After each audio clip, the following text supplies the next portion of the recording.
नमस्कार शेतकरी मित्रांनो, महाराष्ट्राच्या मातीत कष्ट करणाऱ्या माझ्या बळीराजाचे आमच्या चॅनलवर मनापासून स्वागत आहे। मित्रांनो, शेती ही आपल्या राज्याचा कणा आहे, पण निसर्गाची अनिश्चितता आणि वाढत्या खर्चामुळे शेतकरी नेहमी चिंतेत असतो। हीच समस्या समजून घेऊन राज्य सरकारने नमो शेतकरी महासन्मान निधी योजना सुरू केली आहे। नुकतेच राज्याचे उपमुख्यमंत्री देवेंद्र फडणवीस यांच्या हस्ते या योजनेच्या 7व्या हप्त्याचे वितरण करण्यात आले आहे। यामुळे लाखो शेतकऱ्यांच्या चेहऱ्यावर हसू उमटले आहे। तर या योजनेमुळे नक्की काय बदल झाले आहेत?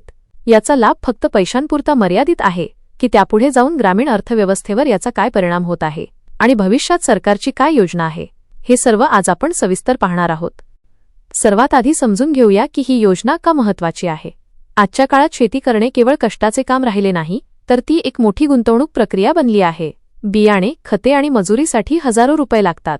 पूर्वी पैशांच्या कमतरतेमुळे शेतकऱ्याला नाईलाजाने खाजगी सावकारांकडून जास्त व्याजावर कर्ज घ्यावे लागत असे, पण नमो शेतकरी योजनेमुळे आता असे होत नाहीये। या योजनेचा मुख्य उद्देशच हा आहे की शेतकऱ्याने सन्मानाने जीवन जगावे आणि योग्य वेळी त्याच्या हातात त्याच्या हक्काचा पैसा असावा। यामुळे शेतकरी आता कर्जाच्या जाळ्यातून बाहेर पडत आहे आणि आत्मसन्मानाने शेती करत आहे। या योजनेचे सर्वात मोठे वैशिष्ट्य म्हणजे पारदर्शकता। इथे कोणी दलाल किंवा मध्यस्थ नाही। थेट लाभ हस्तांतरण डीबीटी प्रणालीमुळे सरकारची रक्कम थेट तुमच्या बँक खात्यात जमा होते। हा डिजिटल इंडियाचा विजय आहे। यामुळे भ्रष्टाचारावर पूर्णपणे आळा बसला आहे आणि प्रत्येक पात्र शेतकऱ्याला त्याचा हक्क मिळत आहे। मोबाईलवर टिंगटॉंग करून SMS येतात, शेतकऱ्याला समजते सरकारची मदत पोहोचली आहे।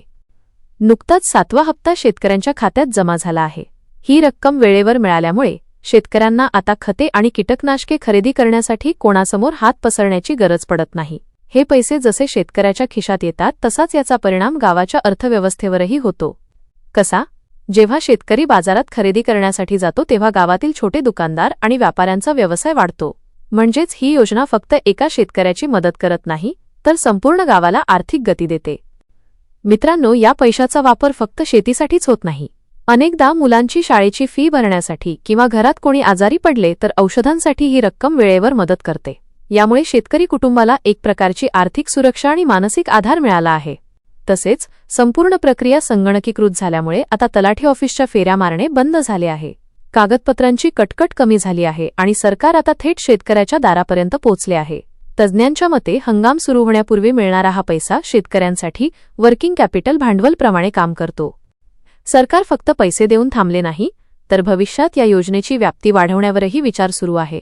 या पैशांची बचत करून शेतकरी आता आधुनिक अवजारे जसे ट्रॅक्टरचे हप्ते किंवा नवीन स्प्रे मशीन घेण्याचे धाडस करत आहेत। यामुळे तरुणांचा कलही आता आधुनिक शेतीकडे वाढू लागला आहे, जे राज्याच्या उज्ज्वल भविष्याचे संकेत आहे। तर शेतकरी मित्रांनो, नमो शेतकरी महासन्मान निधी योजना खरोखरच महाराष्ट्रात कृषीक्रांतीची सुरुवात ठरत आहे। उपमुख्यमंत्री देवेंद्र फडणवीस यांच्या शब्दांत, शेतकरी सक्षम तर महाराष्ट्र सक्षम। तुम्हाला या योजनेचा 7वा हप्ता मिळाला आहे का? आणि या योजनेबद्दल तुमचे काय मत आहे? खाली कमेंट करून नक्की सांगा। सरकारकडून तुमच्या आणखी काय अपेक्षा आहेत ते सुद्धा लिहा। हा व्हिडिओ जास्तीत जास्त शेतकरी ग्रुप्समध्ये शेअर करा, जेणेकरून सर्वांना या योजनेचे महत्त्व समजेल। आणि अशाच महत्त्वाच्या माहितीसाठी आमच्या चॅनलला सबस्क्राईब करायला विसरू नका। भेटूया पुढच्या व्हिडिओमध्ये। तोपर्यंत आनंदी रहा, सुखी रहा।